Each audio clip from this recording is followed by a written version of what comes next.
आज हम लोग अधिगम के एक सबसे महत्वपूर्ण सिद्धांत की चर्चा करेंगे और वो सिद्धांत है सामाजिक अधिगम का सिद्धांत।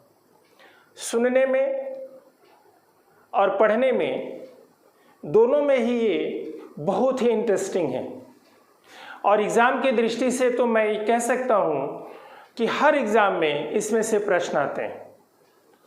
और यह जो सामाजिक अधिगम का सिद्धांत है, इस सिद्धांत का प्रतिपादन या इस सिद्धांत का जो आधार है वो इस बात पर है कि हम लोग समाज को देखकर सीखते हैं, वातावरण में जो घटनाएं घट रही हैं उनको देखकर सीखते हैं। इसीलिए इसे ऑब्जर्वेशनल लर्निंग भी कहा जाता है। तो ये सिद्धांत क्या है, देखिए, सामाजिक अधिगम का सिद्धांत, social learning theory, social learning theory. इसको दिया है अल्बर्ट बंडूरा ने। ये बेसिकली कनाडा के साइकोलॉजिस्ट हैं और इन्होंने ये जो सिद्धांत दिया है इसमें सबसे महत्वपूर्ण ये है कि जो बिहेवियरिस्ट हैं, ये भी बिहेवियरिस्ट हैं, तो इनकी तो थियरी थोड़ा सा बिहेवियरिस्ट से थोड़ा अलग है, क्योंकि इनमें दो तीन बातें ऐसी हैं जो इनको दूसरे व्यवहारवादियों से, बिहेवियरिस्ट से इनको अलग करती है। सबसे महत्वपूर्ण बात यह है कि जितने बिहेवियरिस्ट हैं वो एक्सटर्नल मोटिवेशन को ज़्यादा महत्वपूर्ण मानते हैं और ये इंटरनल मोटिवेशन को महत्वपूर्ण मानते हैं। इंटरनल मोटिवेशन यानी अंदर से उसके फीलिंग है कुछ करने, कुछ दिखाने, कुछ सीखने की। दूसरी बात, जितने भी बिहेवियरिस्ट हैं उन्होंने ये माना कि सीखने में ब्रेन का या मस्तिष्क का बहुत ज़्यादा रोल नहीं है, लेकिन ये मानते हैं कि सीखने में कॉग्निशन, संज्ञान का बहुत महत्वपूर्ण योगदान है। यानी जो ब्रेन है, जो थिंकिंग है, उसका बहुत बड़ा रोल है। तो इस तरह से इंटरनल मोटिवेशन एंड कॉग्निशन के थ्रू हमें मानते हैं कि इनकी जो थियरी है दूसरों से थोड़ी अलग है। इनके अप्रोच को, इनकी थियरी सामाजिक अधिगम का सिद्धांत है और इनका जो अप्रोच है उसको कहा जाता है सामाजिक संज्ञानात्मक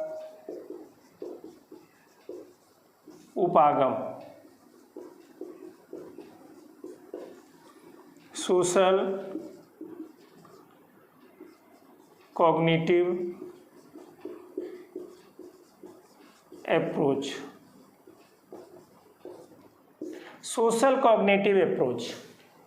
तो इस तरह से देखिए कि सबसे महत्वपूर्ण हमने आपको बताया कि दूसरे व्यवहारवादियों से दो मामले में अंतर आपको मिलेगा कि ये इंटरनल मोटिवेशन को ज़्यादा महत्वपूर्ण देते हैं और सीखने में कॉग्निटिव एबिलिटी को भी ये महत्वपूर्ण मानते हैं।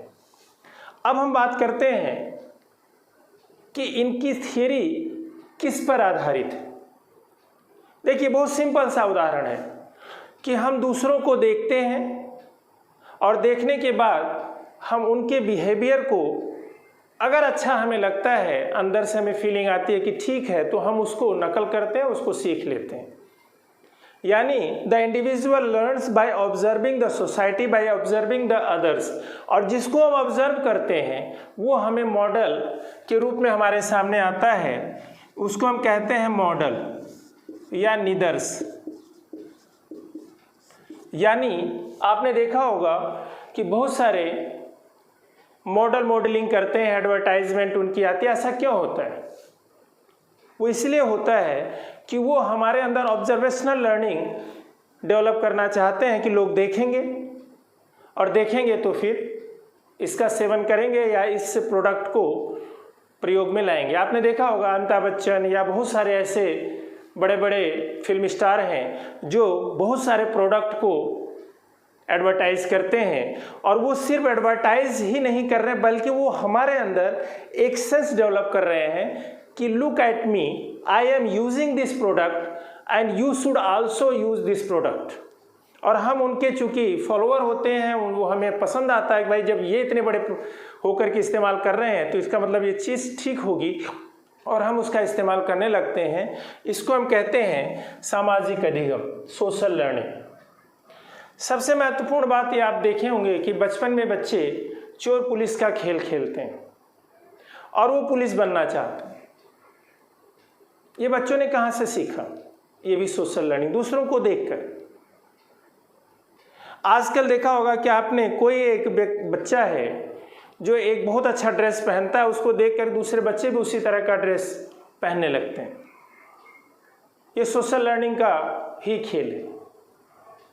सबसे महत्वपूर्ण हम देखेंगे जो फिल्मों में हिंसा दिखाई जाती है, फिल्म में मुझे फाइटिंग दिखाई जाती है, उसको देखकर हिंसा सीखता है बच्चा।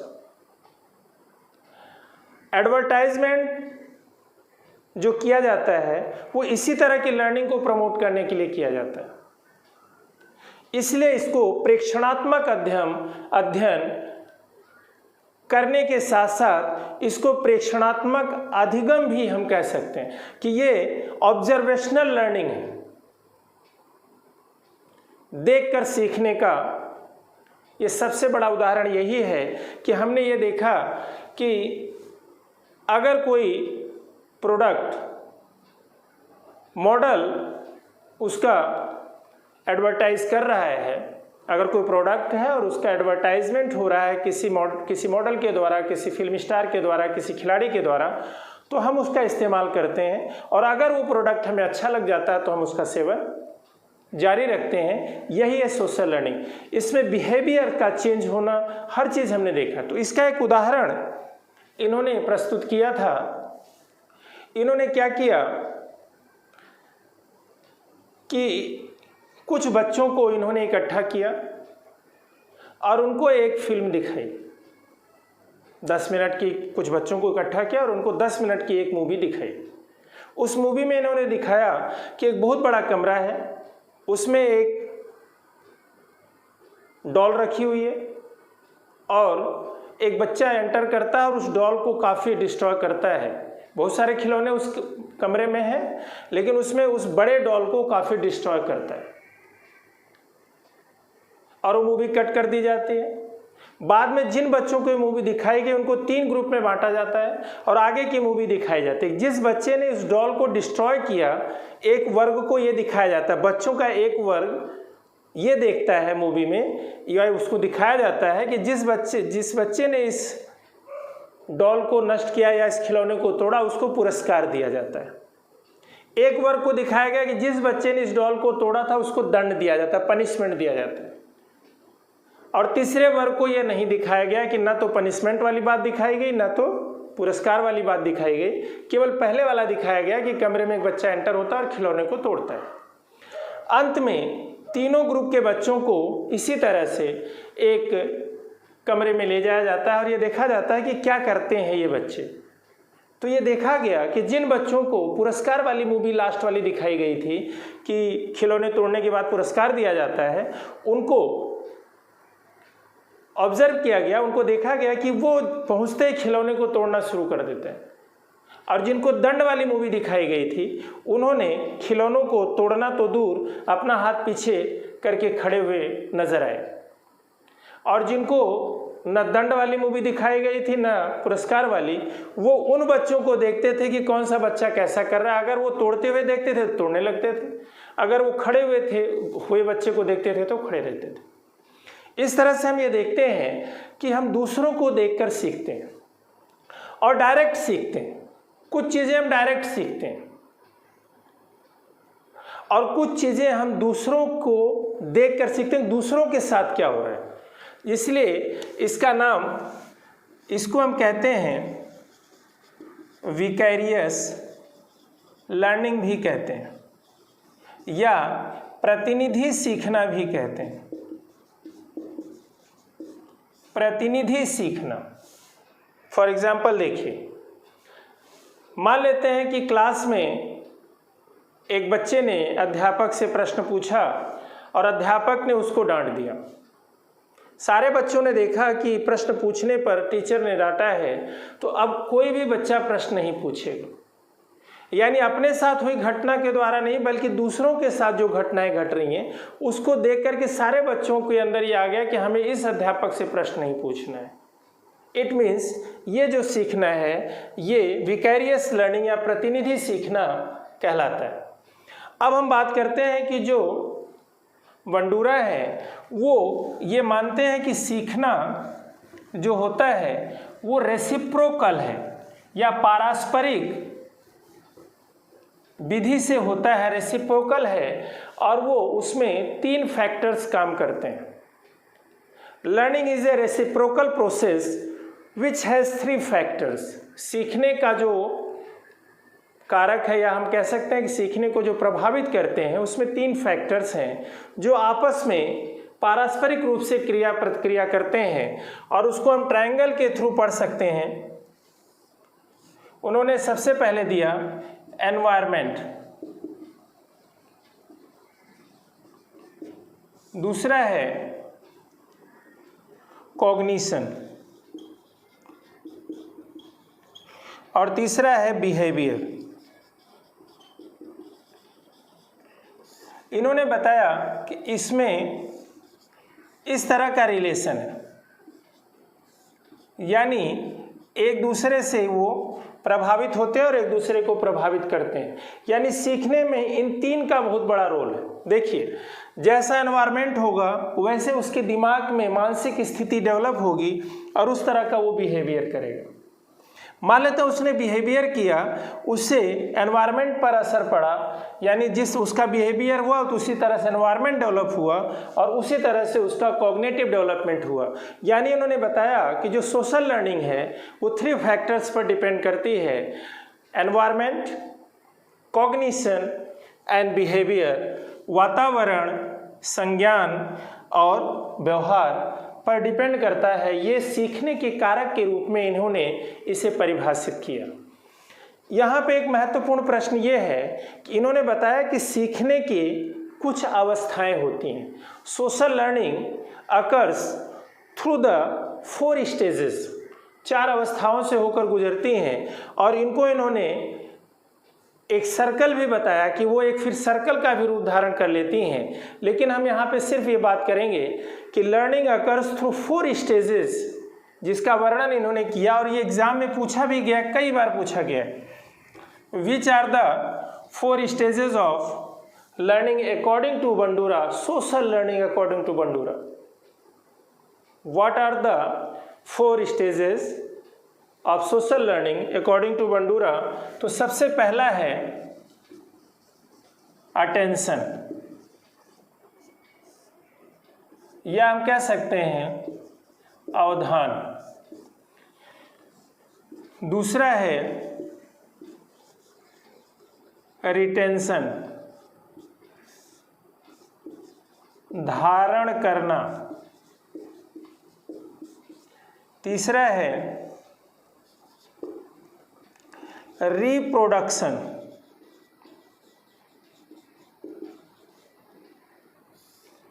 पुनरुत्पादन, और चौथा है मोटिवेशन, अभिप्रेरणा। इसको जरा समझने का हम प्रयास करें कि जो 4 स्टेजेस हैं सोशल लर्निंग की वो क्या है। सबसे पहले कोई भी व्यक्ति, मैं, आप या कोई भी बच्चा किसी चीज़ को जब देखता है तो उस पर ध्यान देता है। ध्यान देने की जो प्रक्रिया है वो है अटेंशन, जिसको हम कहते हैं अवधान। ध्यान देता है, ध्यान देने के बाद उसको रिटेन करता है मेमोरी साइन के रूप में अपने ब्रेन में, अपने दिमाग में उसको धारण करता है। मेमोरी साइंस के रूप में, मेमोरी साइन के रूप में उसको रिटेन करता है। इसको हम कहते हैं स्मृति में बनाता है, स्मृति में रखता है। रिप्रोडक्शन, पुनरुत्पादक, यानी जो उसने रिटेन किया, जो उसने देखा था, उसके देखने के बाद मेमोरी में उसने रिटेन किया था, उसको याद कर करके फिर वैसे करता है, रिप्रोड्यूस करता है, फिर से करता है। और जो रिप्रोड्यूस करने के बाद जो उसको रिजल्ट मिला, अगर रिजल्ट बेहतर था तो वह उसको मोटिवेशन का काम करता है और फिर वो कोई दूसरी चीज़ देखता है और फिर इस प्रक्रिया को जारी करता है। अब मैं आपको एक उदाहरण बताता हूँ। मान लिया कि एक बच्चे ने देखा कि एक दूसरा बच्चा एक ड्रेस पहने हुए है, वो ड्रेस उसको बहुत अच्छा लगता है, उस पर उसने ध्यान दिया, उसकी वैरायटी देखी, उसके कंपनी का नाम पूछा या उस पर पूरा ध्यान दिया कि कहाँ बिकता है, कहाँ से मिलता है, किस तरह का है, कितने में मिलेगा। उसके बाद उसने इसको अपने मेमोरी साइन में कैप्चर किया, मेमोरी साइन के रूप में अपने ब्रेन में धारण किया कि यहाँ से मिलता है, यहाँ जाएंगे तो वहाँ से खरीदेंगे, और फिर वो उस दुकान पे जाता है और उसको खरीदता है और उसको पहन लेता है। पहनने के बाद उसके घर के लोग या उसके साथी उसकी तारीफ करते हैं, बहुत अच्छा लग रहा है ड्रेस। बस अब उसका ये कहना उसको मोटिवेट कर रहा है और उसने अब ये कार्य करना सीख लिया। इसका एक उदाहरण हम ऐसे भी ले सकते हैं कि मान लेते हैं कोई लड़की है, वो अपने फ्रेंड के घर जाती है और वहाँ उसने देखा कि किचन में कुछ पकाया जा रहा है, something is going to be cooked in the kitchen. तो उसने क्या किया, उसको लगा कि ये तो मेरे पसंद की कोई डिश बन रही है, उसने उस डिश पर बहुत ध्यान दिया और डिश को जैसे जैसे बनाया जा रहा था उसको उसने अपने ब्रेन में मेमोरी साइन के रूप में रिटेन किया, धारण किया कि हाँ इसको ऐसे बनाया गया। जब वो घर आती है अपने, तो उसने फिर से उसको उसी तरह से उस डिश को बनाया। बनाने के बाद जब उसने अपने पेरेंट्स को खिलाया तो उन्होंने उसकी बहुत तारीफ़ की। तो तारीफ़ करने के बाद उसने उस डिश को बनाना सीख लिया और उसको मोटिवेशन प्राप्त हुआ। लेकिन अगर उसने देखिए, अगर ये किसी भी स्टेज में अगर इसको फॉलो नहीं किया जाता तो सोशल लर्निंग नहीं होगी। मान लेते हैं जब उस लड़की ने अपने उस डिश को अपने पेरेंट्स को खिलाया तो उन्होंने कहा क्या बनाया बेटा, दोबारा मत बनाना। तो ये उसके लिए मोटिवेशन नहीं होगा, अब उसको बनाना वो छोड़ देगी, अब वो नहीं बनाएगी। यही चीज़ होता है। इन्होंने कहा कि जो हमारी लर्निंग है वो समाज के कार्यों को ऑब्जर्व करके होती है। ऑब्जर्व करने के बाद जब हम उसको फिर से रिप्रोड्यूस करते हैं और उसकी तारीफ मिलती है, लोग उसको प्रेज करते हैं, तो हम उसको करना सीख जाते हैं, अदरवाइज हम उसको छोड़ देते हैं। लेकिन यहाँ सबसे बड़ी महत्वपूर्ण बात है कि जिसको देखकर व्यक्ति सीखता है वो उसके लिए मॉडल कहलाता है। तो जो मॉडल की बात की गई है, मॉडल हमारे लिए 3 तरह का हो सकता है। जिसको हम देखकर सीखते हैं वो हमारे लिए मॉडल है। अगर एक बच्चे ने किसी का ड्रेस देख करके ड्रेस पहनना सीखा तो वह जिस व्यक्ति ने पहले ड्रेस पहना था वो उसके लिए मॉडल है। तो मॉडल हमारे लिए 3 तरह से होते हैं। लाइव मॉडल, बिल्कुल सामने हमने देखा किसी को उस काम को करते हुए। दूसरा है सिंबॉलिक मॉडल। सिंबॉलिक मॉडल का मतलब जब हम फिल्मों वगैरह में देखते हैं, उसके सिंबल्स को देखते हैं। और तीसरा है इंस्ट्रक्शनल, वर्बल इंस्ट्रक्शनल मॉडल, यानी किसी ने कभी कुछ कहा, उसके वर्ड्स को हमने सुना, उसके इंस्ट्रक्शंस को सुना और हमने फॉलो किया। इस तरह से हम देखते हैं कि फिल्मों में जो भी दिखाया जाता है उस तरह को अपने व्यवहार में लाना सोशल लर्निंग है। Learning violence by observing the film is also social learning. इस तरह से कई बार पेपर में आया है, फिल्मों में दिखाई गई हिंसा को देखकर सीखना किस तरह का सीखना है, सोशल लर्निंग है। स्टेप्स आए हुए हैं, काजेस पेपर में आए हुए हैं कि लर्निंग के क्या काजेस, और सबसे महत्वपूर्ण भी इसमें है कि ये बंडूरा की जो थियरी है अन्य बिहेवियरिस्ट से किस मामले में अलग है। तो दो पक्ष हमने आपको बताया अलग होने का। पहला पक्ष था कि इन्होंने इंटरनल मोटिवेशन को ज़्यादा महत्वपूर्ण माना, और दूसरा पक्ष था कि इन्होंने कहा कि लर्निंग में प्रैक्टिस है और रीइंफोर्समेंट के साथ साथ सबसे महत्वपूर्ण है उसका कॉग्निटिव अप्रोच, यानी सोचने समझने की क्षमता भी उसमें शामिल है। तो ये इस तरह से हमने कोशिश किया है आपको कि सोशल लर्निंग थ्योरी आपको समझाएं, और हमें उम्मीद है कि आपको पसंद आएगी। अगर पसंद आए तो आप इसको चैनल को सब्सक्राइब जरूर करें। धन्यवाद।